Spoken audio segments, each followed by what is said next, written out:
On the field. Off the field. Sports talk. Entertainment and more. This is Sauce on the Side. Well, hello there, Dippers, and welcome back to episode 113 of the Sauce on the Side podcast. As always, Dippers, I'm your host, Drake, joined by the man, the producer, Mr. Leighton Pip Shaventone. Dippers, start the show out this week. I'm going to tell you all the difference between a star quarterback and an average quarterback. Think back to last Monday night. Houston Texans versus New Orleans Saints. Last 2 minutes of the game, Drew Brees was down. What did he do? Looked at J.J. Watt and said, "Fuck you, J.J. Watt," and scored a touchdown. So Watson said, "Alright, Drew Brees, fuck you." 2 plays later, scored a touchdown. Then, with 30 seconds on the clock, Drew Brees drove 50-plus yards, got a game-winning field goal. Star quarterbacks win those games. Kirk Cousins, Jimmy Garoppolo, Derek Carr, quarterbacks like that look good at times, cannot do that. That is the difference between a quarterback that's worth $100 million and one that's worth a rookie contract. Where does Dak Prescott sit? Dak Prescott, actually in 14 weeks. Okay. You know what? Actually 14 weeks. I think that there's more time for that. That's why they give you those rookie deals, so you can feel out if they're a star or not. No, but I actually absolutely agree. Last Monday we had like a game, maybe one of the best games that we're going to have for the entirety of the season. I'm ready to game of the year. Yes. Really Week 1, Monday night, awesome game. Dippers, today we are going to talk our Week 2 word association recap. We'll talk storylines of Week 2. Break down a game that I'd like to discuss from Week 3 college football. We will have our college football bets back. It is probably the most loaded week of the college football season that we've had so far. It may end up being one of the best weeks that we have in the entirety of the season. Talk a little bit about MLB, give some word association with that. Talk about some of the awards now that we're coming down the back stretch. And, as usual, the Saucy Six Pack is back. Be sure to follow on Spotify and iTunes. Give it download, subscribe, give us that 5-star review, and follow on Twitter and Instagram at The Saucy Pod. Wait and see. Week 2, word association recap. Biggest winner. Buffalo Bills. They're now the New York State champs. I love that people are talking about that. Dude, could you imagine? They shouldn't have even left New York City. Or, I guess, where is it? Meadowlands? Meadowlands, yeah. Just go ahead and shack up in a hotel there. Are they in Jersey now? I think that technically Something they're in like Jersey. I don't know. It's a big mess. Stupid. I can't even say Jersey. We can't say that from the Midwest. Yeah, New Jersey. New Jersey, there you go. Biggest winner, Falcons. They have the only competent starting quarterback now in the NFC South. Biggest loser. Jets, Jets. They haven't played in the Week 2 game yet. I think you're actually right about that. I was going to say defensive linemen. So we've seen Breeze, Foles, Big Ben all get hurt. Do you think there's going to be more roughing the passers called? Ooh. Surprise. 2 weeks into the NFL season, and the AFC divisional races are all complete. Lamar Jackson looked good versus the team that had the number 1 pick last year, and looked good against the team that's going to have the number 1 pick this year. Disappointment. NFL officials just willingness to blow every ball dead. It's unreal. Why blow a play dead that could be a fumble? They say it every single year. We're going, all scoring plays are reviewed, so we're just going to let everything play out. At least once a week, a team gets burnt on this. I know last week we had one. Week 17 last year we had one. It maybe kept the Browns out of the playoffs with that. And then, yet again, week 2 we have one. Disappointment. Joe Mixon, 17 carries this year, 27 yards. That's 6.1 yard per carry. Impact injury. Ben Roethlisberger. Duncan Hurtworth and Drew Brees. The Eagles. Yep, that's a good one. The whole team. Gobbert, Alshon, Djax, Corey Clement, Timmy Jernigan, even Wentz went to the tent. WTF moment. Through 2 weeks, Case Keenum is having an identical year to Tom Brady, with the exception of 5 passing yards. That's kind of wild. It's nuts. Doug Marrone runs Fournette for 2 after Minshew completely carves up the Texans defense on a drive. Fournette, 47 yards, on 15 carries. I like to Overreaction. change my what the fuck real quick. What is it? Matt Nagy calling a timeout with just left in the game when the Broncos are driving down the field to take the lead and tie it up. That makes no sense. I don't understand why you use a timeout there. It's like, usually you want to conserve the timeouts just in case the other team scores and just in case they do go for two and you have to drive down the field. Using a timeout there made absolutely no sense, especially whenever the offense kind of stuttered for a second. Yeah. Like they'd had like 2 incompletions, so then call timeout, let them rest. Overreaction. Lamar Jackson is Michael Vick, but with Patrick Mahomes' accuracy, making him the best quarterback in the NFL. Dak Prescott and Lamar Jackson are now elite quarterbacks, bringing this kind of full circle. They had dominance against the Dolphins, Cardinals, Redskins, and Giants. Wait and see. How many of those teams are going to be picking outside of the top 10 in the NFL draft? None of them. Exactly. So all of the Lamar Jackson in this podcast. Yes. Big Lamar Jackson fans over here. Big Lamar Jackson guys. At this rate, he's actually going to go down maybe as the best quarterback of all time. He literally had one of the best seasons ever. Yes, he is. So you think he can win the MVP award this year? I mean, it's looking at it so far. Do you think since he's 2 years off, winning off Mahomes, do you think that next year he'll challenge Mahomes for the highest contract in history of football? I think that's a possibility. Any more thoughts for us? Actually, I do. USA Basketball. You can't be mad at the players on the court. Be mad at the top 50 players who didn't play. I welcome you to Week 2 of the NFL season, where everyone says Andy Dalton is the same Andy Dalton, and Dak Prescott is now a top 3 quarterback. The difference? 50 yards in favor of Dalton. Dallas Cowboys. The idea of easing Zeke Elliott into the offense is not running him 23 times in a runaway game against the R-words.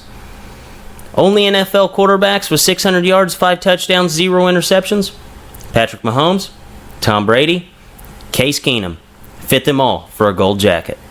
Jim Irsay. Andrew who? Tennessee Titans. They are who we thought they were. And they rolled Mariota out there again. Deshaun Watson. On pace to take 60 sacks. Bill O'Brien. Maybe offensive line was more important than Carlos Journeyman Hyde. Carson Wentz. More hits than a Beatles album. Dante Moncrief. More drops than a Bass Nectar concert. Sam Darnold. I'm convinced Jamison Crowder is next to contract mono. If you watch the Week 1 game film, you'll understand. Miami Dolphins. Alabama Crimson Tide. Get ready to hear that until January. Jalen Ramsey. Newest New England Patriot. You heard it here first. Spoiler alert, Big Ben is learning how to throw left-handed to keep Mason Rudolph off the field. New Orleans Saints. Can't trust a quarterback with 2 gloves. How do you make Jimmy Garoppolo look competent? Insert the Bengals defense.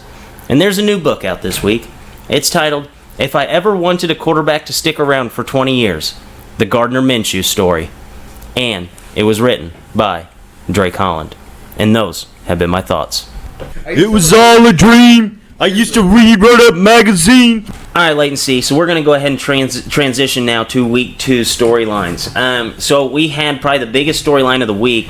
2 Hall of Fame quarterbacks left Sunday's game and did not return after halftime.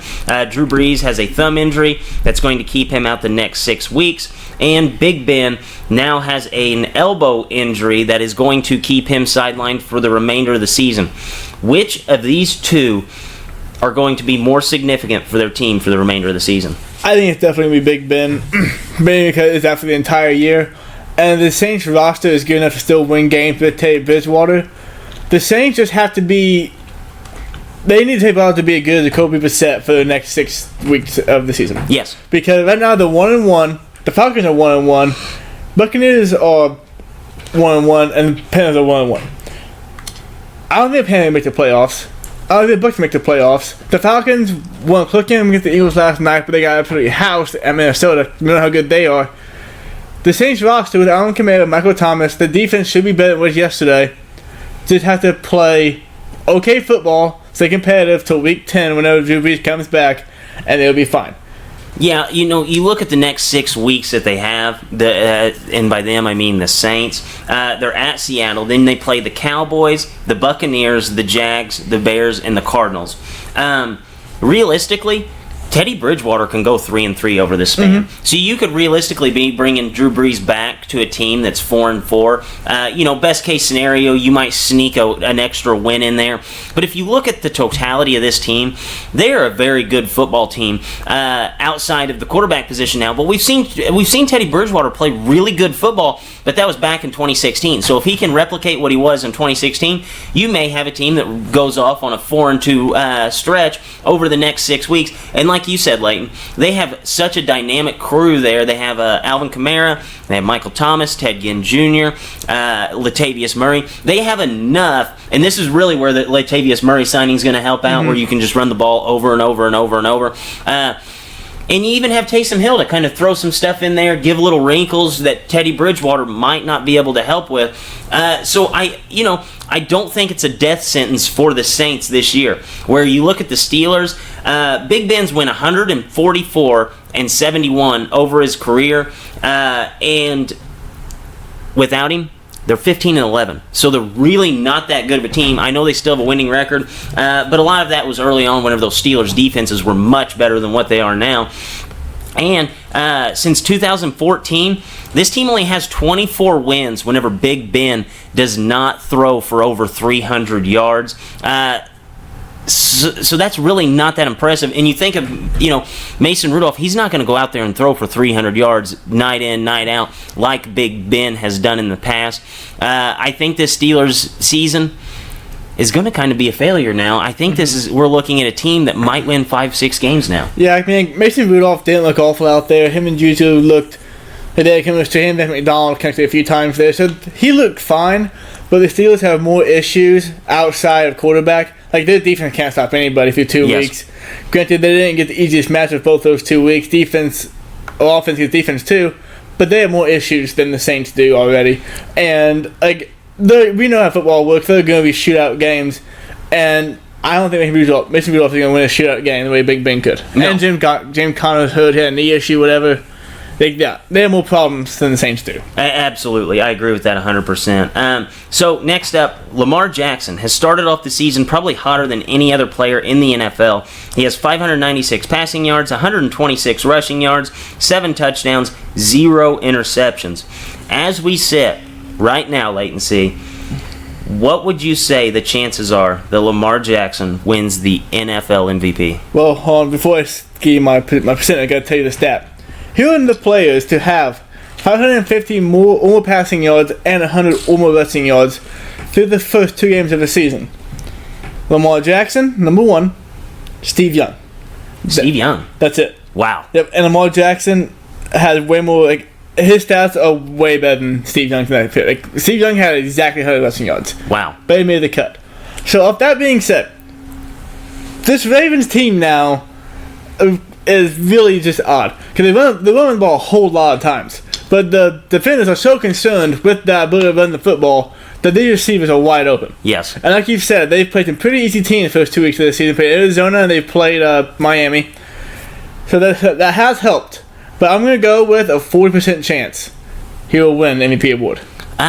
I think because we got a kid in Kansas City who wants to win it again really bad. Yeah, I think it might even be lower than that, just because you have a handful of other guys that are playing, basically neck and neck with him right now. I do think Lamar Jackson right now, though, if the season ended 2 weeks in, he's your MVP. Yeah. Just for what he has done. But, this next stretch that they're going to put together, it's going to be kind of rough. They have the Browns, the Steelers, Seahawks, Patriots, Texans, Rams, 6 of their 8 next games. There's 2 Bengal games wrapped in there, so he's going to go off in those. So it's going to be tough sledding for Lamar Jackson kind of coming into the middle of this season here. But if you equate his numbers out to a full season right now, that's 4,700 passing yards, 56 touchdowns, 1,000 rushing yards. That is some stuff we have absolutely never seen in the NFL. That's just basically video game numbers with the guy that you create on your Madden franchise and play it on easy. Do I think that he's going to win the MVP? I don't, just because I know what Patrick Mahomes is going to do night in, night out, and he's going to be just a model of consistency, and Lamar Jackson's going to have those 3 or 4 hiccup games. I'm going to say right now Lamar Jackson has about a 20% chance to win the MVP award. But I mean, he continues this halfway into the season. I think that he has just as good a chance as Patrick Mahomes. Yep.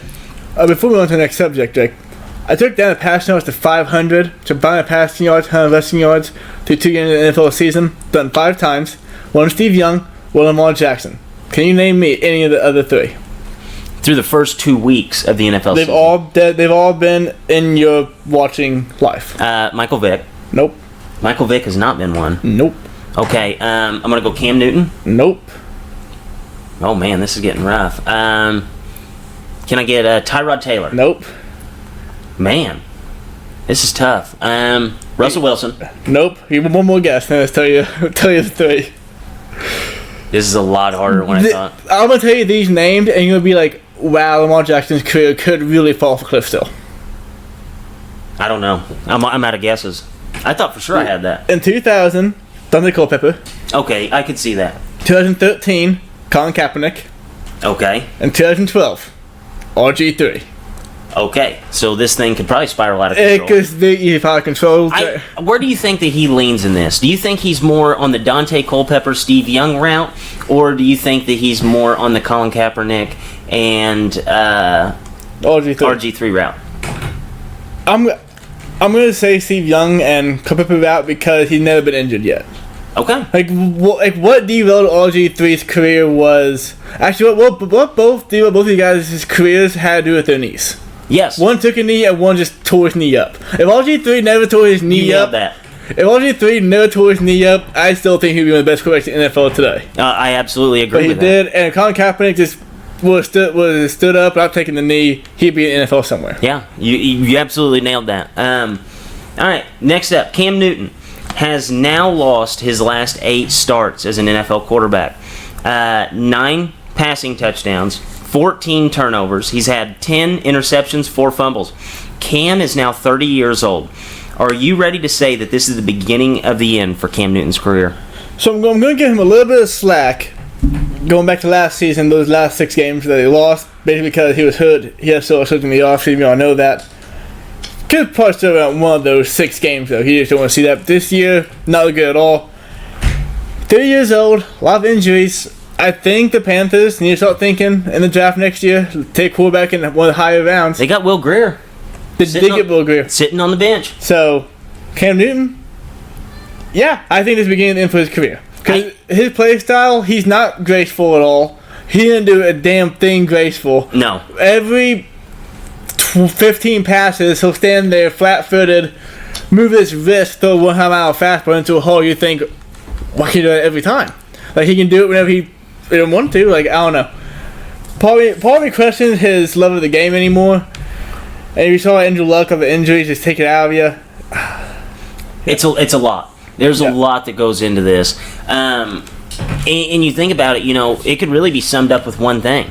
The guy has a freight train badge on the new Madden game. Mm-hmm. So I don't think you can be a quarterback in today's NFL and have a freight train badge and consider yourself healthy after the age of 30. So I'm going to give you some stats on Cam Newton that may change your idea of how this guy was going to age. So right now, Cam Newton has more rushing yards than Ezekiel Elliott in his career, or Todd Gurley, has more rushing yards than Marion Barber, and he should pass Gale Sayers this year for more rushing yards over his career. He has more touchdowns than Tiki Barber. This is rushing. More touchdowns than Tiki Barber. More touchdowns than Chris Johnson. More touchdowns than Matt Forte. More touchdowns than LeGarrette Blount. And LeGarrette Blount would score about 4 a game with the Patriots. He has more touchdowns than Mark Ingram, who was drafted in the same year as him. And he has as many touchdowns as Melvin Gordon and Ezekiel Elliott have combined. Wait and see. What is the age that NFL running backs start to really fall off the cliff? 29, 30. 29 or 30. Where's Cam Newton right now? He's 30, and he can take a whole lot more hits than most quarterbacks would like to take in their career. He has the career trajectory of a running back. Like, I don't know why we're so surprised at the reason why the guy who's had 934 rushing attempts is now all of a sudden falling apart. He's had his day. The Panthers had their day. I think that this is just the nature of the beast where you're at whenever you decide to run your quarterback 934 times. I hope other teams are taking note of this, because I know that, we had Michael Vick, who ended up playing a little older, but he also had the prison sentence that kept him out of the game for a while, didn't take as many hits there. So Cam Newton, really, as far as just a downhill running quarterback, he was like a new breed, the first guy that we had really seen do this since like the 1950s. I hope teams are going to learn from this, because honestly, I do. I think this is the beginning of the end for Cam Newton. And it kind of pains me to say it because he's so fun to watch on Sundays. So last step here for Week 2 headlines. The Dolphins have been outscored 104-10 in the first 2 games this season. Really? Have probably played even below the standard of being outscored 104-10. What is your chances that the Dolphins go 0-16? And we'll get to this after we talk about their chances to go 0-16. What should they do? So the team of 0-16, it's so hard to go 0-16, but man, this team really has nothing. Like, you look at the previous 0-16 teams, the Lions, that Calvin Johnson, the Browns. They probably had some mediocre players scattered around. This team has Minka Fitzpatrick, who wants to be traded. I'm going to go 40%. Kind of Lamar Jackson. And I'm giving the professional player the benefit of the doubt to just nut up one game week like 13 at home against some crap team that doesn't want to be there in Miami. Just beat up on them a little bit. Yeah, it's going to take some real misfortune for this, or some real fortune for the Dolphins to go 1-15. It's going to take some real fortune for that, because right now they're just completely playing uninspired football. There was a point yesterday in the fourth quarter that the Patriots defensive players had more interception return yards than what the wide receivers for the Dolphins had receiving yards. And that's almost unheard of in the NFL. I think that it's even higher. I think we're looking at a 50-50 chance. And really the only chance that this team has is, like Leighton said, once a team's playoff aspirations go to crap and they're basically just doing an open tryout for next year, maybe, rotating in a quarterback, or the team's just completely given up as well, for the Dolphins to be able to win a game. And the Dolphins are going to have to sit there in a spot where they're, 0-12, end up going out there and finally picking up a win at the end of the season against another team that's completely uninspired and playing as inspired as they are. I think that this team is in a world of hurt for this year.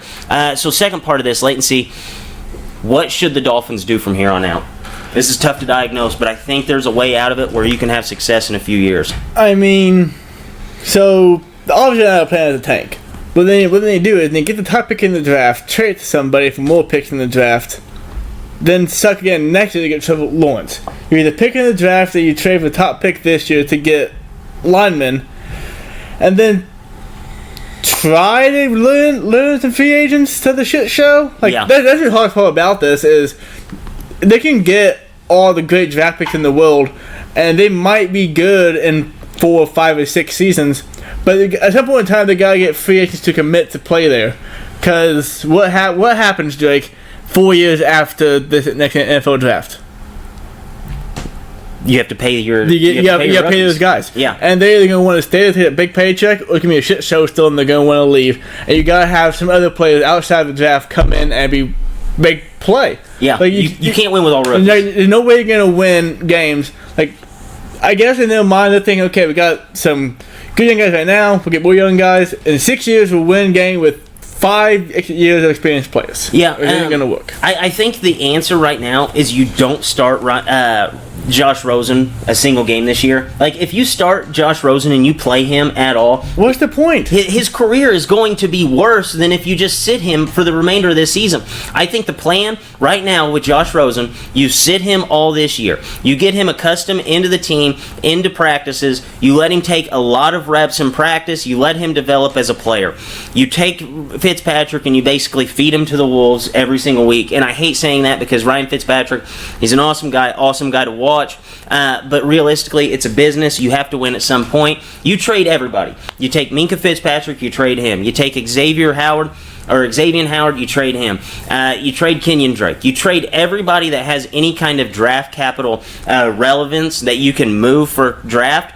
And then next year, all you do is build your offensive line, and you get you some pass rushers, and you start putting together a core that you feel comfortable putting Josh Rosen out there with. If you build an offensive line next year, then you can turn around and feel comfortable putting Josh Rosen in a situation to possibly succeed, rather than just feed him to the wolves on a team that, whether Rosen starts or not, is probably going to go 0-16 and probably be in the bottom 3 of passing yards for an NFL season this year. So I think that if you want to give Josh Rosen a tryout, you do it next year after you acquire a few assets. Hey, and if Josh Rosen doesn't pan out next year and he flames out, you can go back into the draft and get Trevor Lawrence off of all the draft capital you get. And if you get the number 1 pick in this draft this year, you move that pick for more picks over the next 2 years, because you've seen it time and time again, whether it be RG3 or any team that's ever moved up for a quarterback, you can get the king's ransom if there's an obvious number 1 pick on the board.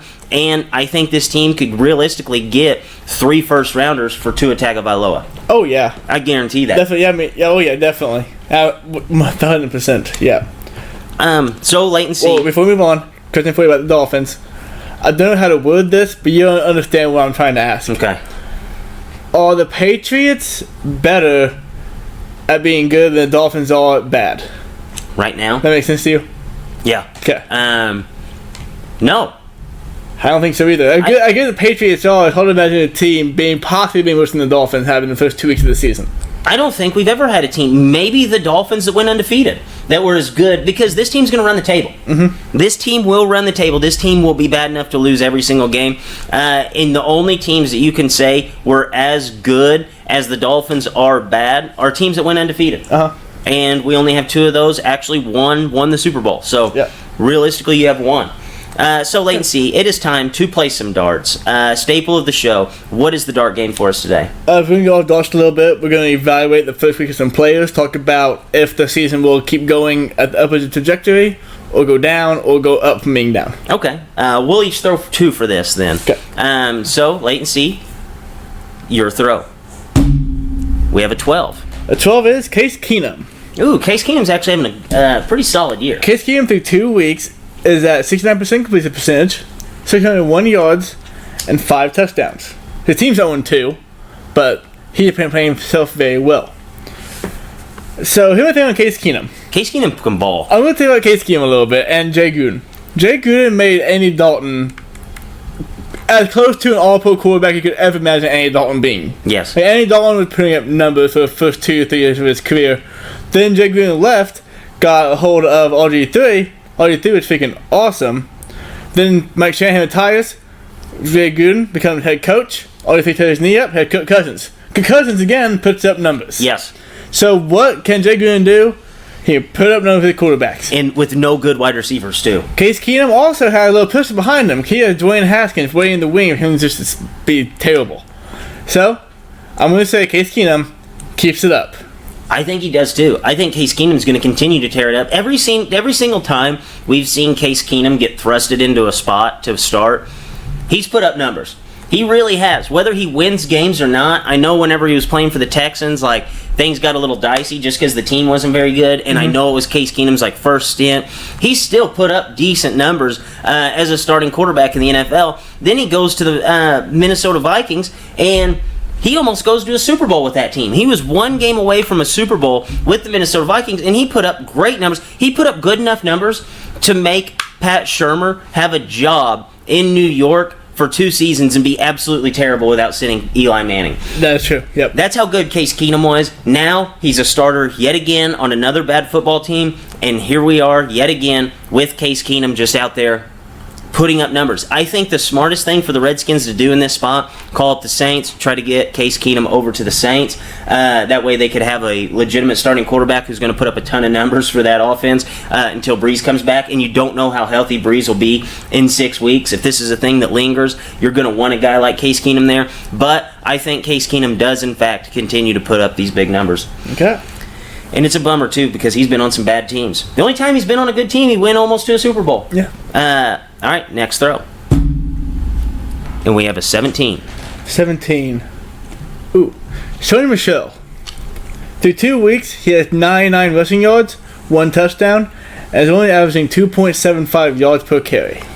Will he turn this around this season? I think he does, but you're going to have to pick your spots. So you look at what they're doing with the Patriots. Basically, everybody's getting carries. They ran James Devlin out of the halfback spot on the goal line to try to score a touchdown the other day. So it's not like Sony Michel's going to get fed over and over and over again, because they're cycling in James White, Rex Burkhead, even James Devlin into the mix, and then you have Sony Michel. Now, Sony Michel, it's almost impossible that his yards per carry doesn't go up playing with that team, being as talented as what he is. But do I think that this is a guy that's going to rush for 1,000 yards and you can lock it in this year? I'm hesitant. I'm hesitant to say that he is, but I think that he's going to have his spots where he has a handful of games where he just goes absolutely bananas. And if anything happens to Rex Burkhead in this mix, lock Sony Michel in for 1,000 yards. Yeah, so I actually don't think he'll turn it around. I don't think he'll hit 1,000 yards this year. Because Damien Harris at some point in time is going to start taking away, not a lot of carries, but 5 here, 6 here in a game, maybe still some long rushes. And yesterday they played Miami. Miami is, I guess, going to be the game. It's going to be the game of the year. Yes, absolutely. And he got, I think he got over a dozen carries yesterday, getting anything with them. Part of that might have been because they were so out of reach, they lost the urgency to even try. But that was alarming to me. Yes. So I'm going to go with he would not turn it around. Yeah, I think it's going to be a stretch for him to get to 1,000. I really do. All right. Next, your throw. And we have a 6. 6. John Ross has 11 receptions for 270 yards. That's 24.5 yards of reception and 3 touchdowns. Wow. Will he keep it up? How many yards does he have right now? 270. 24.5 yards per catch. 270. Dude, he's flirting with 1,800 yards. Yeah. I'm going to say no. I think he's going over 1,000. I think John Ross will have 1,000 yard season this year just because of where he's already at. I loved him coming out of the draft. Did you see last year? Marvin Lewis must not have had a clue. Dude, just wait until Zach Taylor can move him down to the slot when AJ Green comes back. Yeah. For me money. I don't think he'll keep this up, but I do think he'll have a very good season. Like, I don't think his production's going to fall off to the bottom of the pit like it was, but I could see him getting average about 100 yards a game in the year. Yeah, I really think that this is a guy that's going to be here to stay. You look at what this guy was coming out of college. He was playing for a well-oiled machine with Washington and had very good hands doing so. He's a freak in nature athletically, fastest 40 time we've ever seen recorded. And what kind of receivers thrive in today's NFL? It's your fast wide receivers. John Ross just happens to be the fastest. I think that this is a guy that you can lock in for over 1,000. I think this guy's going to go for over 1,200. But saying that this guy is going to keep on the same pace that he is now and go for 1,800 yards, I don't think it's possible. He's not Julio Jones. Yeah, he's not Julio Jones. He's not Calvin Johnson. But he's a fine wide receiver who I think he's going to have his fair share of games. I think he's going to have 3 or 4 games where he doesn't even get over 30 yards. But when he's on. He's going to go for 120. I think John Ross is going to have a near Pro Bowl level type season. I really do. It'd be so cool to be that fast. Oh, that'd be unbelievable. Would you take any other superpower over being that fast? Flying. Okay, yeah. I think that would make it easier for the NFL. Imagine travel. Yeah. Anywhere. I looked at what coach. I'd be at the game time, flying in. Private jet called me. Yeah, called me. The Latency 3000. All right. And our final throw. We have a 7. 7 is Mike Evans. Oh, he's bad. It's a rough one. Through 2 games, 6 catches, 13 targets, 89 yards, no touchdowns. This has to turn around, right? You would think that, yeah. There's no way it doesn't turn around. I've talked about it before, how the number 1 receiver in this offense for Bruce Arians goes for 100 catches every single season outside of 1 since he's been a NFL head coach. And I think Mike Evans has more tools than any other players that he was utilizing during that time. He's just going to have Jameis Winston step up his play. I think that this is a stat that is basically full circle. It is it is Jameis Winston to a T. If Jameis Winston was out there throwing the ball well, slinging it around, Mike Evans would have a hell of a season. Now, if Jameis doesn't turn it around, he's going to continue to get about 3 or 4 catches a game because Jameis Winston has just been so completely inaccurate that it's not even funny. I think he does turn around. I think he is going to get, he's going to get back on his pace. I think we're going to have a few games where Mike Evans just breaks off 2 long catches for touchdowns, ends up with 150 yards. I think that Mike Evans is a guy that, if you find somebody in your fantasy league that is struggling early and needs a different option, you could probably go out there and target him and get him very cheap, especially for as many throws as he's had this year. But I think he will turn around, and I think we're going to see Mike Evans in with 1,000 yards, 80 catches. You get to watch the game that Thursday night, did you? You had to look? No, I actually got to catch all of it because they had the rain delay. Okay, did you hear what they said about Byron Leftwich? No. I know Byron Leftwich is he their offensive coordinator now? Yes. Bruce Arians had not sat in on one quarterback meeting at all. Byron Leftwich is coaching Jameis Winston, not Bruce Arians. What? How does it point that make you? That makes me very disappointed. I mean, what? Yeah. Bruce Arians has full trust in Byron Leftwich. We'll even go to the QB meetings. No, I think Byron Leftwich is a very smart guy. Yeah. I think he's going to be a good coach or he knows the offense that Bruce wants to run. But damn it, if I had Jameis Winston, if I'm a Buccaneers fan, I would not Bruce Arians with that motherfucker every day. And if you're Jameis Winston on a contract year, you want Bruce Arians on you. You want Bruce Arians everywhere you go. Everywhere Bruce goes, I go, because you want to get that contract at the end of the season. Now, I think Byron Leftwich is good, but he's not Bruce Arians. Yeah. Not many people are. I heard that. I couldn't believe it. It was because Colin was saying it, too, so I was kind of skeptical of it, but there's no way that was made up. Yeah, there's no way you make that up. That is absolutely insane, and I think it's telling. I think it's very telling to where we are 2 weeks in with Jameis Winston and this Bucs team.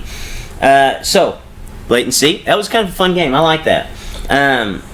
Let's talk a little college football here. So, week 3 college football.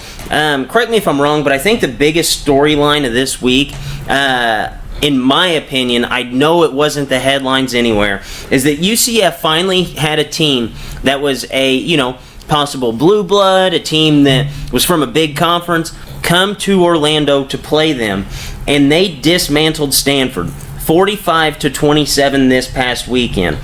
Is this a UCF showcasing a great team, or was this simply Stanford being a powerhouse program that may have their worst season since John Harbaugh stepped on campus? I do think Stanford will have a down year this year, but I don't think it's going to be so bad to where this means nothing. This was UCF basically saying to everybody that we're here to stay. Like, we don't need Minton, from what the coordinator was last year. We don't need him. We can win every single year, and we're going to win every single year against whoever we put in front of us. Yes. I think this team, dude, I blinked and this game was 28-0. And you look at what had happened to Stanford just the previous week. A lot of people are like, well, they got blown out by USC, and USC hung a ton of points on them. Guys, their quarterback, KJ Costello, who is basically the heart and soul outside of Jordan Scarlett in this offense, was out against USC. Otherwise, that would have been a pretty interesting game. And if you look at what has happened since David Shaw walked on campus in 2011, this was only the 5th time a team put up 45 or more points over that stretch. Shit. The 5th time a team put up 45 or more points on a David Shaw coached Stanford's team. And that's since 2011. You think back. You had the Oregon Ducks, who were firing on all cylinders. You have USC, who had some very high-powered offenses, who were very, very good teams. 5 times in the last 9 years, you have to think that this is all UCF. I think that Stanford is still going to be a fine team. They're going to get it turned around. They're going to be, they're going to play in a bowl game, whatever. But I think this is just UCF. UCF, I'll say it again, this team beats probably all but 9 teams in college football, and they do it just like they did against Stanford. This team is absolutely for real, and it's kind of a bummer that Stanford just had to have a down year in this year to play them, because I still think UCF even on Stanford's best day, has their number. So week 4, college football, probably it is the biggest week of the year up to this date. It could potentially be one of the most meaningful weeks at the end of the season. Let's go ahead and get it started hot and heavy with our picks. So Friday, we have Utah going to USC. This game is a pick'em. Latency, who do you like? You know I love USC, but last week was a very disappointing game against BYU. I just can't believe BYU won that game. USC lost that game. Regardless, Utah looked awesome. Yeah. This season, so I'm going to go with Utah. So I guess pick them to win the game. Yeah, I think Utah blows the doors off of USC. You know, you look, and by blow the doors off of them, it's going to be a Utah blowing the doors off of them kind of game, where it's 30-10, and Utah kind of runs away with this thing. Utah, right now, through 3 games, giving up fewer than 10 points. So that's kind of a mind-boggling stat. This Utah defense has one of, outside of, your Alabama, one of the best defensive fronts in all of college football. They have a very deadly running back, quarterback combination there with Moss and Huntley. I'm all on board for this Utah team. This is a team that could potentially run the table, and I think this is going to be their big statement game here. Next up, we have number 11 Michigan going to number 13 Wisconsin. Latency. Wisconsin's actually favored by 3 points, but who's going to win this game? It's going to be Wisconsin. It is. Oh, absolutely. I mean, as much as I want to be Michigan, because I want Jim Harbaugh being in the playoffs just so bad. Michigan has not looked good. They look good, but they look very under par what they should be this season. Wisconsin, like Jake said, have been looking pretty fucking awesome. They're just playing better right now, so it's going to be Wisconsin. Yeah, so I'm going to go ahead and do a little time travel stat like I did with USC earlier. Since Paul Chryst has been at Wisconsin since 2015, they have only scored 49 points 5 times, and they've only had 2 shutouts over that time outside of this year.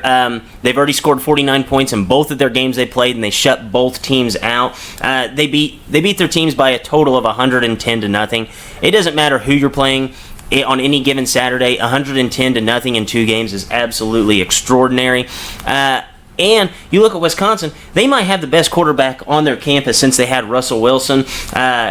Jack Crone, very, very good quarterback. He can actually stretch the ball down the field, which is something that Wisconsin basically hasn't had since Wilson was there.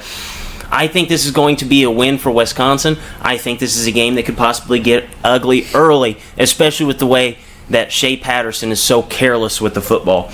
Next up, we have number 22 Washington going to BYU. We've seen BYU beat 2 of the biggest blue blood programs in the last 2 weeks. They beat Tennessee and USC. Washington is a 6.5 point favorite. Latency, who's going to win this game? Let's go with BYU. Speaking of 3P of being Dude, this would be the best 3 weeks of this program's history. Oh, absolutely. Let's do it. One for the Mormons. I don't know why BYU has this just ridiculous schedule right now. I mean, really, dude, like, you played Utah week 1. I don't know who they played week 2, but then you roll it back with Tennessee. Week 2 they played Tennessee. Oh, yeah, so you went Utah, Tennessee, Washington. USC, Washington. with USC. Yeah. That's insane. Like, that is absolutely insane. I think Washington had their game where they slipped up already. Jacob Eason's on fire again. Looked very good against Hawaii. I think Washington does win this game, but there will not be a bigger BYU fan this week than myself, because I would love to see BYU just continue to do this. And hell, last year they had Wisconsin on their non-conference schedule. Beat Wisconsin. It's just unreal. All right, next up, number 8 Auburn going to number 17 Texas A&M. A&M is a 2.5 point favorite. Latency, does the 12th man get this done? I think they're going to. This is basically me just betting on Jimbo Fisher. The game I've watched Auburn play, they haven't impressed me that much. They have won the game, but I think they've been more talented than both teams they faced. I think these 2 teams are both very equally talented. I just think Jimbo Fisher is going to coach Circus around Malzahn. Yeah, I do. And, things that I look at whenever I'm looking to bet a college football game, you look at the talent level, you look at the coach, you look at the quarterback. I think 2 of those boxes are checked for Texas A&M, that being the quarterback and the head coach. Bo Nix, I know he's made plays, but he has a 52% completion percentage, and he's played Oregon, Tulane, and Kent State. Now he's going up against a Texas A&M defense that allows 11 points a game. It's a very, very stingy defense. It's something that we haven't seen Texas A&M have in a very long time. I think Jimbo Fisher and the boys keep this a very low-scoring game for Auburn, and I think Texas A&M ultimately has enough to get this job done. Final game. This one's going to be a good one. We have number 7 Notre Dame taking on Georgia. Georgia is a 12.5 point favorite. First up, latency. Let's go spread. Can Georgia cover the spread? Georgia's going to rout Notre Dame. Georgia's going to destroy the spread. Dippers, just close your eyes if you're driving, keep them open. Imagine this for a second. No, if you're driving, pull over. You're driving, pull over, shut your eyes. Over. All right, now that you're pulled over, close your eyes. Okay. This Georgia dynasty they have right now might go down as the greatest dynasty to never win a national championship. Yes. Because it's in the middle of two of the best dynasties ever. Yes. Georgia is a premier program. Like, honestly, look at the rankings. You get to LSU, you start getting kind of iffy right there. But those top 3 teams, you know they're rock solid. They're playing at Atlanta. Drake, what state is Atlanta in? It's in Georgia. Georgia. Yes. Isn't Georgia in Georgia? Georgia, the University of Georgia is in Georgia. It's in Georgia. Boom. Facts. This is a home game for the premier. You know, everybody that has their eyes closed right now just opened their eyes and said, holy smokes. Latency just gave us a freebie. Holy shit, Georgia in Georgia. This is a Georgia home game. Yeah, no, Georgia rout Notre Dame. We see what Notre Dame does against big-time teams. No. Georgia. Question, Latency. New Mexico, powerhouse football team or not? No. Okay, so they ran the ball with 12 different guys. New Mexico State did? New Mexico. New Mexico had about 12 guys? 12 different guys ran the ball for Notre Dame. They had over 200 rushing yards. Louisville. Not a real good football team since since Lamar Jackson left, I'm sorry. Not a real good football team. 250 rushing yards against Notre Dame. Georgia, through 3 games, has 5 guys now with over 100 yards rushing, and they rush the ball for 287 yards per game. Do you see a trend here? Yeah, they can't stop the run. They are going to run the ball straight down Notre Dame's throat, and they won't be able to do a thing about it. Now, Notre Dame, they have a team that is going to be able to beat up the bottom half of every single team's schedule, but they're going to get ran on by New Mexico, who has their 12th guy out there running the ball. I think this is going to get ugly. I think that Georgia wins this game in a runaway. I think this 12-point spread is covered in the first half. And then once Georgia settles down and just runs the ball over and over and over in the second half, this thing is going to get ugly, and it's going to get ugly fast. Give me Georgia. Absolutely give me Georgia. Latency, what is your lock bet of the week? Don't you tell me at USC again. My lock bet of the week is the under in the Central Florida-Pittsburgh game. Look at it, I think it's 58.5. So Pittsburgh scored 15 points a game. That's actually 14.7 points per game. UCF allows 13.7 points per game, and Pitt allows 19 points a game. So all Pitt has to do is... Pitt can get after the quarterback a little bit. All Pitt has to do is play their style of offense and hold UCF to 40 points, and you got the under. I actually like that bet a whole lot. All they got to do is play Pittsburgh style of scoring 15 or field points a game and hold UCF to 40. Isn't it fun whenever you rationalize a bet like that? Like, this is exactly what I did with the Chip Kelly game last week. Like, if you think that Chip Kelly's going to score 14 or fewer points, you have to bet on Oklahoma. Yes. And this is the best way to reason through things. I think your lock bet, though, is UCF minus 13.5 playing against Pittsburgh. Just as well. Yeah. I think that's an absolute lock. And then I have another lock for you because last week I ended up using the same exact reasoning and gave you 2 winners. I absolutely love Washington State minus 19.5 playing UCLA. You don't think Mike Leach looks and sees that Chip Kelly's on his schedule and says, I do this better than you, and I'm going to show you that by doing it for 4 quarters and continue to score points even whenever we're up? I mean, dude, I told you UCLA scores 14 points every single game. Do you think UCLA is going to keep Washington State under 40? No. Absolutely not. I mean, this is an absolutely terrible team who's given up on the coach, given up on their program. I think this is going to be Washington State by an absolute disaster. All right, top 25 team on upset alert. Leighton C., what do you have? I feel we're going to have the same one, but that's okay. University of Texas at Austin. Oh, yeah. Playing Oklahoma State is at Austin. But Drake, the spread for this game is only 5.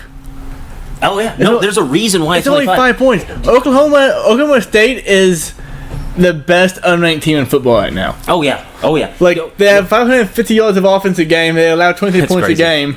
And they run the ball, pass the ball about equally, yardage-wise anyway. I'm not saying they'll beat Texas at Texas, but it's a 5-point spread for a reason. Yes, it's a 5-point spread for a reason. Leighton C., quick question. What is Tom Herman's record against Mike Gundy? I guess he's actually probably not very good. 0-3. 0-3. 0-3. That's called having his number. He has his dude's number, man. Like, I just don't get it. Like, Gundy is just has Tom Herman's number. I think that this is a game that Oklahoma State could, I'm not going to say easily win, but this is a game that they can win. This is a winnable game for Oklahoma State, and like Leighton said, there is an absolute reason why that spread is so low, being ranked versus unranked.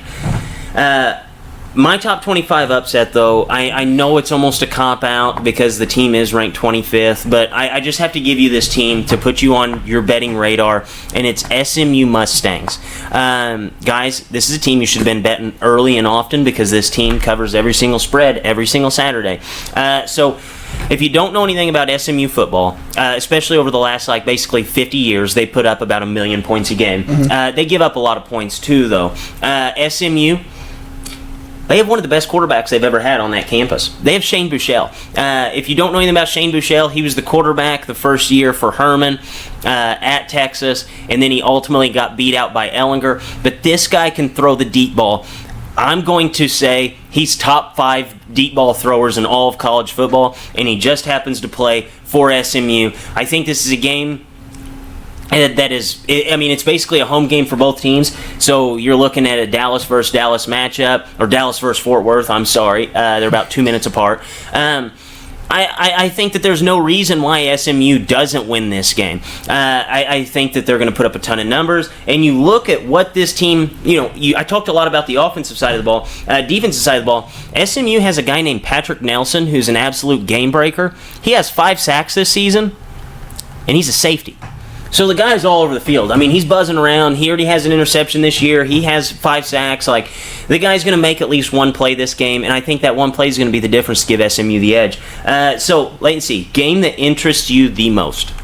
Give me the most. I'm going back to the well of USC at Utah. They're going to pick them. So really curious, Mickey, where Utah's looked and the way USC lost to BYU last week.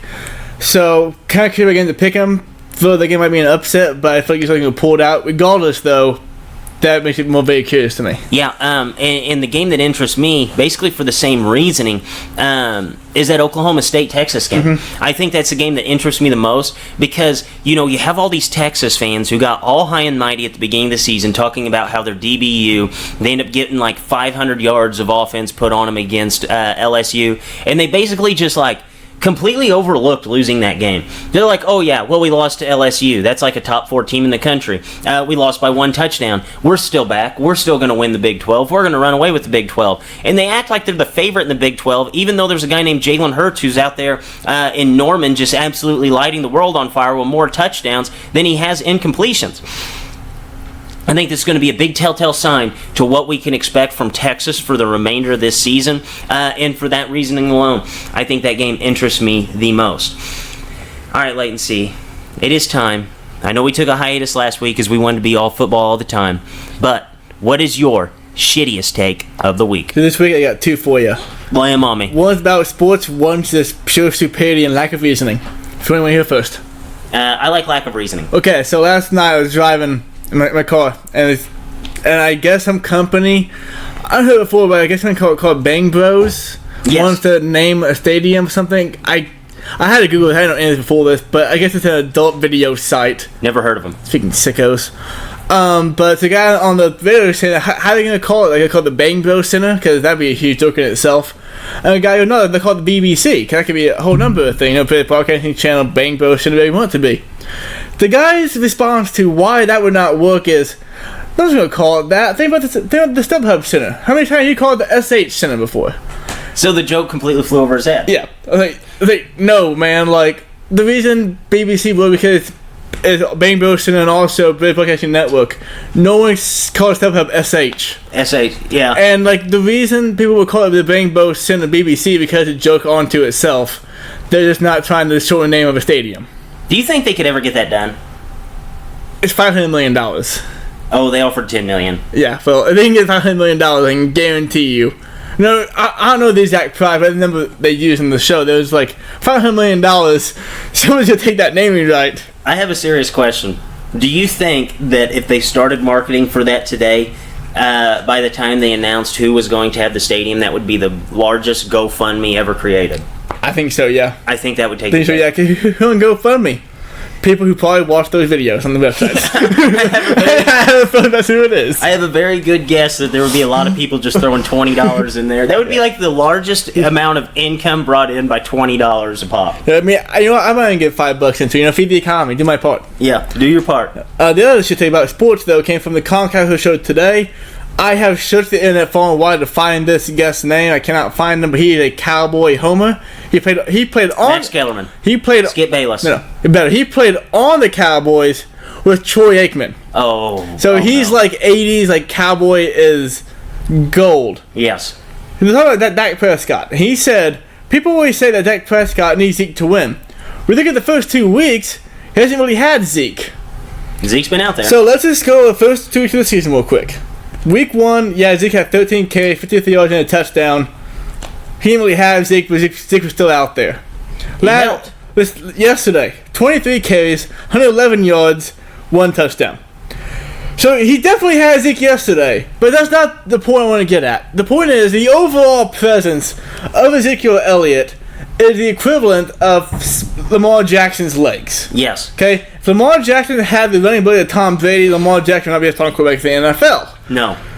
They have to honor it. If he had the running ability of, let's say, Russell Wilson, I don't think he'd be a starting quarterback in the NFL. He might not be one.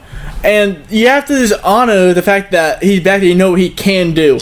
So literally him saying they haven't really had Zeke is just, it's a lie. They had Zeke. Both games. 170 yards?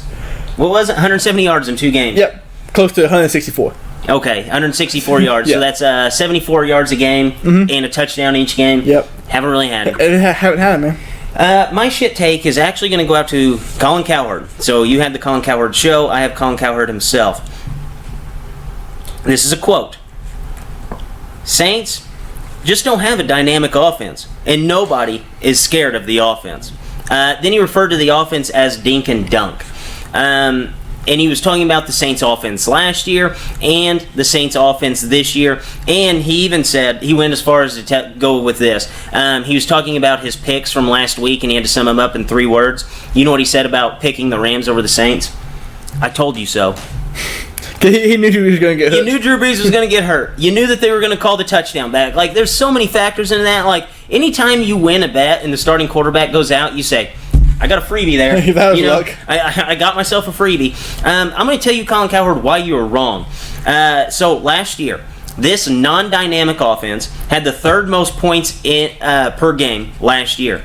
This team that is not a dynamic offense was number 7 in yards per play. Now, dink and dunk may start once you're outside of the top 6. I'm not sure how that works.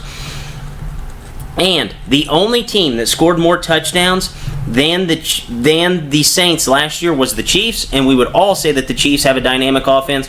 And points per play. This is just absolutely mind-boggling to me. Points per play. That basically shows how dynamic you are. Mm-hmm. Am I right? Yeah. They were number 2 in the NFL. Because sounds pretty accurate to me. A non-dynamic offense, they're going to run a ton of plays and then get their points. The Saints, they averaged a half of a point per play. So here's what I think happened with this tape with Colin. We've done this show now for over 2 years, 113 episodes, and you sit there during the week and you start thinking of things, And you're like, well, is that really right? Could this be this? And it gets out some rabbit holes in your own mind. And then you look at it, oh no, I was wrong. I feel like Colin does the former of that, but he never looks it up afterwards, and it's just assumed he's the all-knowing knower of stats. Yes. No, I agree. And then he threw like this arbitrary stat up. It was like after this week last year, like it was just some random week that he picked out of a hat. They were like 19th in offense or something like that after this week. And then that's what led him to being a non-dynamic offense.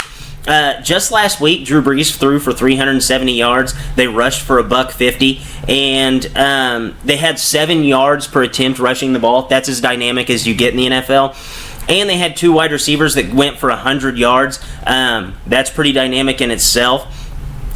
And the fact that the Texans over the last 2 seasons have only given up 30 points 2 times, I'd say that that's a pretty dynamic offense that's doing that to that Texans team.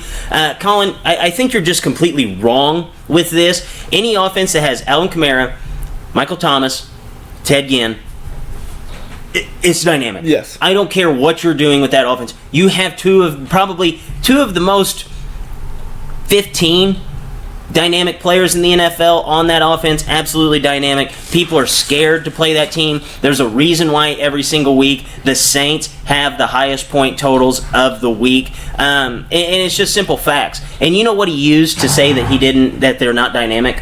What did he say? They haven't covered the spread in 7 games.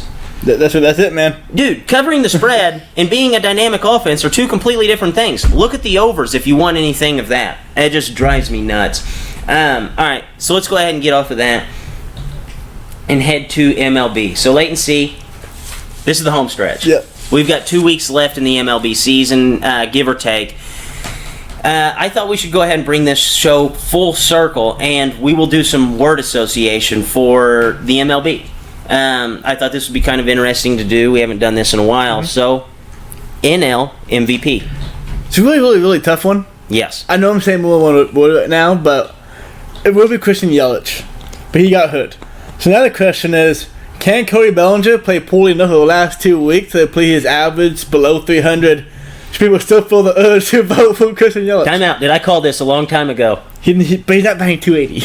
But no, I said he'd be below 300. You said it'd be around 300, yeah. I said he'd be below 300. This is whenever he was like hitting 400, like 2 months into the season. Yeah, and I had been 304. So Christian is now, can Christian Bellinger play his way out of the MVP? Is the question now. He has been, I mean, really, but I think that you have to give the MVP to Cody Bellinger. Yeah, his team's amazing. He's not. Yeah. Yeah, I mean, he's going to end the season with over 160 hits. He's going to end the season with 45 or more home runs, 110 RBIs, and his OPS is over 1. Those are MVP numbers, and I know that the batting average is dipped, but now he's still hitting 304 with 44 home runs as we sit right now. I think he has to be the MVP. I mean, you look at since Christian Yelich, the most valuable player in the MLB, has been hurt. The Brewers have been out of this world. Yeah. Like the Brewers, 9-1 over their last 10, and they only had Christian Yelich for the first 2. So I think that this is Cody Bellinger's award. I think that the way that the Brewers have played over the last few weeks, it kind of echoes that, because there is no way that this Dodgers team would be where they are today without Cody Bellinger and his absolute terror that he went on at the beginning of the season, and his ability to continue to hit the long ball. Next up, AL MVP. Mike Trout. Check the stats. I hate that. I hate giving it to Mike Trout again. Why? His team's going to win 70 games this year. Yeah, but look what he's done. Who are you get to from the AL? Alex Bregman. I mean, Alex Bregman's put up a fine season. I mean, you look at guys this is super rare in the MLB. 100 hits, 100 walks, 100 runs, 100 RBIs, 73 extra base hits. OPS is just a sniff under over 1. It's .999, and I hate giving it to Mike Trout because he's going to end up this season playing 134 games. That's the equivalency of giving an NFL quarterback the MVP award playing 13. I know, but whenever Carson Wentz went down that one year, you still could have given him the MVP award, but everybody's like, no, he missed 3 games. He missed 13% of the season, or whatever the percentage is. No, I know where you're coming from, but Mike Trout, I hate it. is the best player all season long. No, he has been, but to miss 28 games, And I That's a think lot. you gotta look at the importance of each game too. Like Nick Foles really, in my opinion, hurt Carson Wentz's ability with MVP that year too. Yeah. The way he performed. I do agree with that, but I hate running it back every single year, giving it to Mike Trout, sitting outside of the playoffs, not even winning 80 games. Like every single year, we do the same exact thing. I kind of like where the NBA and the NFL are kind of going with, hey, we have a new toy, let's use it, and you give the MVP to that guy who's on a phenomenal team. And I think Bregman's that guy that fits that exact mold.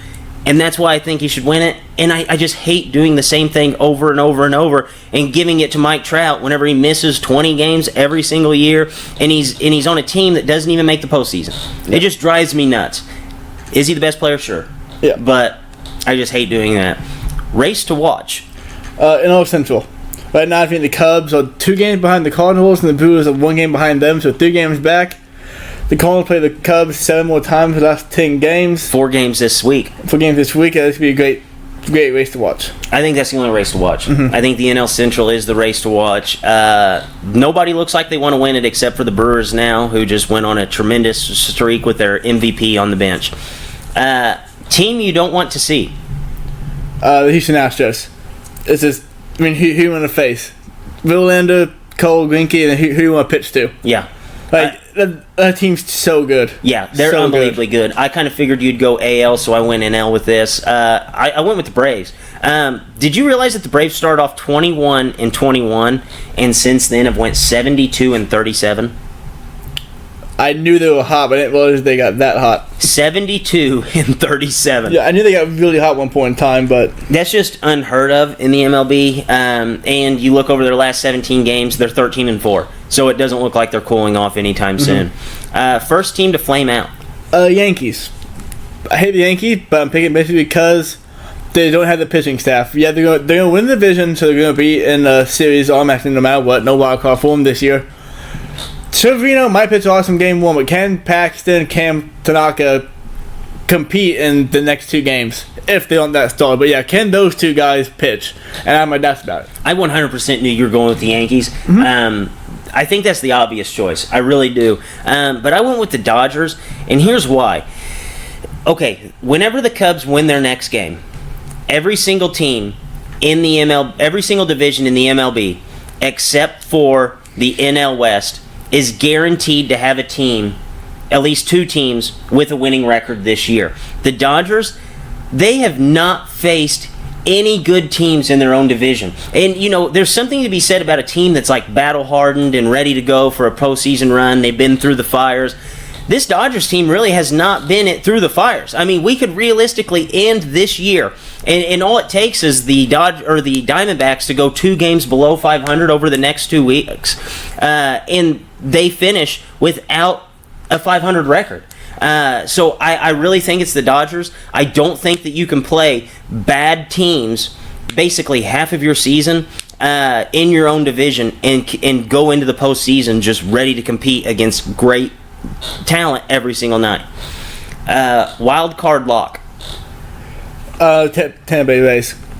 They got back Glass now, so the Houston Spirits of the wild card game, or they could use an opener then all season long to bring him in like the 3rd inning to just shut it down. I'm going none. None? I don't think there's a wild card lock just yet. You don't think so? I think the closest one to being a lock would be the Rays. So that's why I picked them. But I don't feel like I feel comfortable just saying, yep, the Rays are going to outlast the Indians and the A's. The A's always get that second wild card spot, so you can almost lock them in there. And then, the Indians are just more talented than the other 2 teams that I named. So I just don't feel comfortable giving one. NL Cy Young. Hyunjin Ryu. Has to be. Has to be. Last night, he slightly rose last night to 2.35. So terrible. Kind of hurts him a little bit, but yeah, no, he's been absolutely automatic all year. 2-5, ignore the record, look at the stats. He had 2.35 ERA. His whip is just above 1. He's been basically an automatic out-getter all season long. Yeah. I looked at the NL Cy, or like the Cy Young predictor today. They like take all these numbers and they put it in and crunch it up, and basically they had it. Scherzer in a landslide, which makes absolutely no sense to me. Like, I feel like Ryu is going to be penalized for being an out getter and not a strikeout guy, and that's absolutely crazy to me. Especially with how common strikeouts are now in the MLB. I think it should be Ryu. Ryu's ERA is a full point lower than Scherzer's, which is a ton. He has his ERA is well over a third higher than what Ryu's is. I think Ryu has to win this award. AL Cy Young. Justin Verlander. Absolutely. Let me get this stat real quick. 275 strikeouts, 200 innings pitched, a 2.58 ERA, and a .78 WHIP. He's having a historically legendary season. Unfortunately, him showing his teammate Garrett Cole, but Verlander has the shining moment of a no-hitter, which is very recent memory still. And he's Justin Verlander. People love Justin Verlander. Let us see him get one more before he retires 2 or 3 years. Can be Verlander. Yeah, and I think this echoes our talk that we had the other day about, is this guy a top 10 pitcher all time? Oh, yeah. I actually looked at where this WHIP stands historically. And baseball stats, they go back to the 1800s. This is the best. This is the 4th lowest WHIP in MLB history, and it is the 2nd lowest since 1914, behind 2000 Pedro Martinez. And that was a good year. And that was an automatic. That was a good year. I think this would be the biggest snub of an award. Yeah. Remember that time Victor Sella beat out Verlander for the Cy Young Award? Absolutely. No, who could forget? Who could forget? Remember, didn't he have like 8 runs of support that year? It was like 7.5. Yeah, it was insane. That's crazy. All right. So back to football. Saucy 6-pack of games. I think we've got ourselves a good one here. Falcons at the Colts. I'm going to go with the Colts. So Darius Leonard has a concussion. This is me assuming he's going to be able to get past that and play this week. But the Falcons look absolutely awful against the Vikings on the road. Not saying Colts even a Viking defense, but it's another road game. And they didn't look that great at home last night. So I'm going to go with the Colts just winning an ugly game because the Colts hasn't played this year. You ready for my Colin Cowherd analogy of the year? Sure. All right. So the Falcons, they're like that sports car that's extremely fast and is great 2 days out of the week. And, I mean, they can drive faster than any car out there on the street. Where you have the Colts, who's just that Honda Civic, who you wake up every single day, and they're just going to be consistent, and they're going to get you 40 miles to the gallon, and they're going to, just no matter what, every single drive's going to look the same. They're going to take you to work to every day. They're going to take you on your family vacation. That's the Colts. And I think the Colts are going to win that game for that reason. Falcons, they look really, really good until they get into the red zone. Matt Ryan throws interceptions. Same problems. And the Colts should be 2-0 right now. Unfortunately, Adam Vinatieri has not looked to Adam Vinatieri-esque and missed a ton of points, left him on the board in the first game. Otherwise, we're talking about 2-0 Colts team. And really, I think right now, this looks like the most impressive team in the AFC South. Mm-hmm. I really do. Whenever you talk about what all they have, Jacoby Brissett's playing fine. Very fine, and that's all they need for the quarterback on that team. Raiders at the Vikings. I'm with the Vikings. I was watching with the Vikings. This is the Falcons at home. I think this is going to be a bloodbath for the Raiders. Yeah, I do too. I think the Raiders like getting that real bad like one-dimensional thing where like they just keep doing the same thing over and over and over, and that's not going to work on this Vikings defense. I like the Vikings to win this game going away. Should we call this game the War for the Water? Yes, I like that. War for the Water. Ravens at Chiefs. This will be a fun game. I don't know what they're playing this week. You know what I'm most excited for about the Raiders and Vikings game? What? The handshake at the end of the game with Zimmer and Gruden. I have a feeling we could get a fight. It might be. I don't know. We'll see how the game goes. But Mike's been a pretty intense guy. We know John Gruden is. Yeah. So if this isn't fucking going on both ways, it's both real intense. Might skip the handshake. Yeah, they might. But if this we need it. This one with the Chiefs. The Chiefs, top 2 team in football. The Ravens has looked awesome, but the Chiefs are going to score with them except for the way I feel. Did you see the spread on this game? I have not. 7. 7 for the Chiefs? Yes. Really? The Chiefs are good, dude. They are insane. In the Ravens, we think they're good. We know the Chiefs are good. Yeah. We think that the Ravens are good. I think this is going to be a Chiefs win like bad. Now I think Lamar Jackson's going to put up points. I mean, everybody does against the Chiefs. You look at what the Jaguars did week 1 with a backup quarterback for 3 quarters. Still were able to have 3 100-yard receivers. I love the Chiefs this week, and I love that -7. I bet the Chiefs DC like his job with any DC in the entire league. He knows he doesn't pay Patrick Mahomes ever. He had him on his team. Yeah, well, you know, the only tough part about being the Chiefs defensive coordinator is explaining to your defense why they have to do so much cardio. Yeah. You're like, listen, guys, we're going to be on the field a ton. I mean, we could get a 3-and-out every single time, and we are still going to be on the field probably more than any other defense just because we're going to score that fast. Yeah, the entire day 1 of practice, them watching their own from last year. Okay, see this guy? His name's Mahomes. Pretty good. Watch this pass. 80 yards in the air. They scored in 15 seconds. We're back out there. You know, honest to God, who would be the best Chiefs defensive coordinator? Bill Belichick? Tom Thibodeau.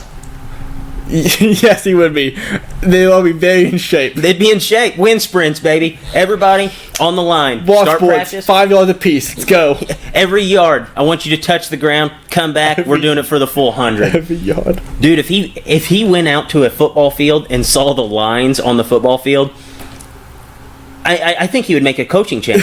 I don't think he would coach basketball anymore because, like, you go into a basketball court, there's only about 6 places that you can explain to people, yeah, turn around here, turn around there. He goes on that football field and he sees the hash marks, he's going to lose his mind. He'll have the football field looking like a referee uniform because he'll make the half and go holding in the field so no one fucks up nothing. Tom Thibodeau out there explaining to the crew chief of the the groundskeepers, just run those hash marks all the way down. I love it. I love it. Saints at the Seahawks. Go with the Seahawks. Honestly, Saints have Drew Brees, but the Seahawks still. I think I would too. I think this is a game that even if Drew Brees was there, it's basically who has home field advantage. But Drew Brees isn't there. Seahawks have home field advantage. I think the Seahawks are going to cruise on to 3-0. Texans at the Chargers. I'm going to go with the Texans. The Chargers defense, specifically passing, hadn't looked great all the first 2 weeks, and down doing James. And opened the show by saying Deshaun Watson, the quarterback, got to say fuck you and score in 2 plays. And I don't see the Chargers being able to keep that up. The Chargers have looked bad. But I think if there's a secondary to get them right outside of the Dolphins, I think it's the Texans. And every single time that we kind of start to count Phillip Rivers out and put him down in the hole, this is exactly the opposite of what we do with the Titans. When the Titans are hot, we pick against them. Yeah. When Phillip Rivers is hitting rock bottom, he bounces off rock bottom and he flies right back to the top. I think this is going to be a get-right game for the Chargers offense, and especially for Phillip Rivers. Rams at the Browns. I think, obviously, game of the week, going to be the Ravens and Chiefs. Like, that's the game everybody has penciled in for the Super Bowl. I know they're both AFC teams, so. But this is one that, before the season started, this is one everybody had circled. Rams going away. Rams. Yeah. Rams are going to run them. Browns are a sexy pick, but the Rams, it's really saying they could have been there 1 year, but the stability, you just know that's there. Like, Sean McVay's that kind of guy. Over, under. Aaron Donald, 1.5 sacks.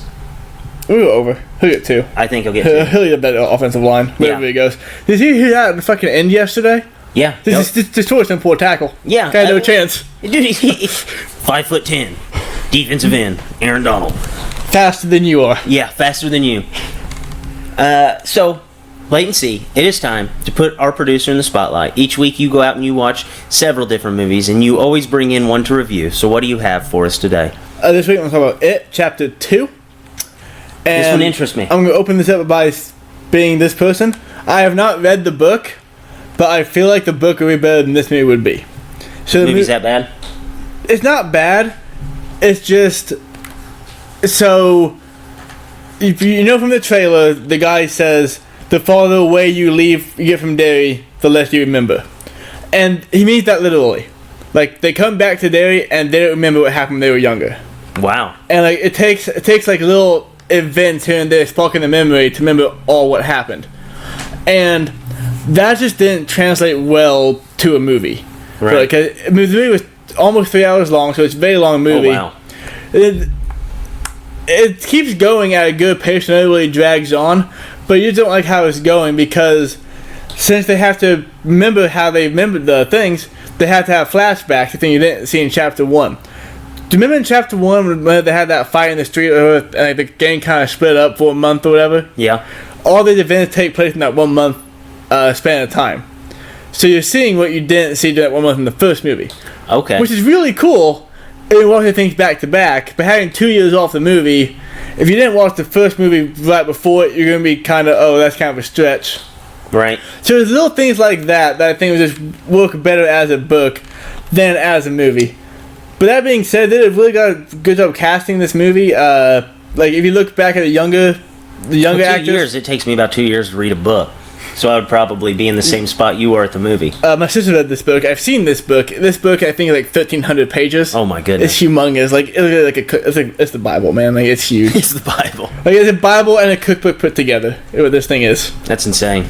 But yeah, so they great job casting, really phenomenal. If you look at the younger version, the younger actors, younger version of the characters, and the adult version, they look almost identical. Like, just a great job doing that too.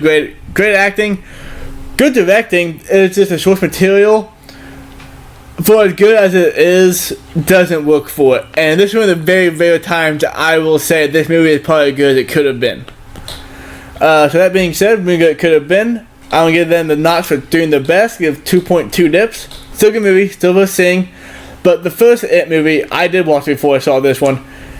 It's an all-timer, man. Like I forgot how good it was. This is probably the best horror movie of all time. So I have a hole for the plot. Wasn't in the first one the whole thing that if you weren't scared of it, he couldn't hurt you? Yes. So then, if they forgot everything, and they obviously weren't scared of him anymore, if they didn't even know who he was, how does he come back to get him? Because he kind of like 30 years. Oh. Because he feeds. He ate last time. Okay. He fed. So Okay. 30 years later, he came back. Okay. And they forgot, so they were scared. Okay. So I thought I had a hole in that plot. I'm gonna have to watch this. I think I'm gonna have to watch it. I watched the first. You've one. seen the first one, now watch the second one Yeah, too. yeah. I feel like I have to.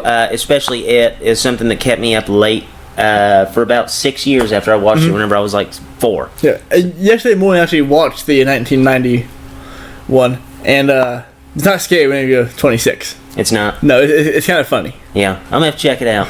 I always liked that It better because he actually looked like a decent clown. You think so?